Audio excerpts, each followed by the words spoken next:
Paula ka planaj për fajson brezin e ri të ardhmen, e cila beson tek fuqia e ligjit për të sjellë një ndryshim pozitiv.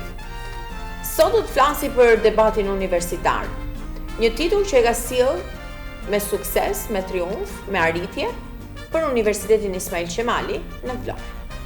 Faleminderit që je me mua. Përshëndetje, kënaqësi të jem sot këtu. Përpara se të shkojmë se çfarë ishte debati universitar, unë dua të di Paula, është tip debatuese?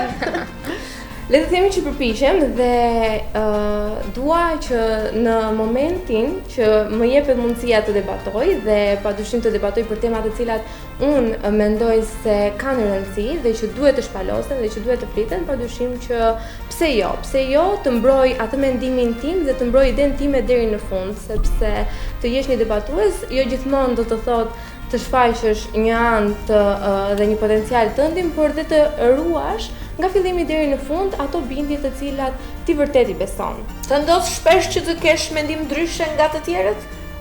Më ndodh shpesh, përgjithsisht po, më ndodh që të kem një mendim ndryshe, më ndodh që deri në pikën e fundit të kem ato mendimet e mia dhe t'i shpalos, por padyshim që jam e hapur shumë që të marr mendime të reja, që të marr kritika, që të mësoj nga mendimet e të tjerëve, sepse jo gjithmonë ne duhet të paraqitemi si të drejtët apo persona të cilët kemi padyshim të drejtë, por që është një bashkëveprim ndërmjet asaj që ne mendojmë të tjerëve dhe arritjes në një pikë të përbashkët. Ishte vështirë debati universitar për ta marrë titullin për ta sjellë në Vlorë?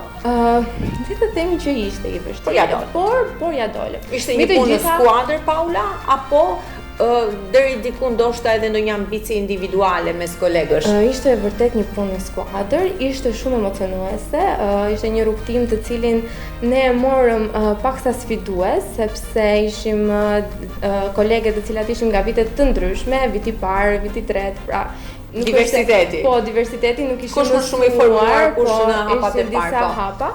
Por që arritëm që nëpërmjet bashkëpunimit, nëpërmjet mundësive, mendimeve, ndihmesës që i dham njëra tjetrës, të shpallëshim ficuese, po. Ja ku jemi, jo vetëm emocione festash, por dhe emocione suksesi. Po. Në këtë atmosferë, dritash, dhuratash, të pëlqen të bësh dhurata? Shumë. Apo të marrësh? Jo, besoj se jam shumë njeri që jap dhurata, sesa marr, por që janë besoj të dyja shumë të bukura si ndjesi. Të dyja falin dashuri. Çfarë i uron vetes për 2026?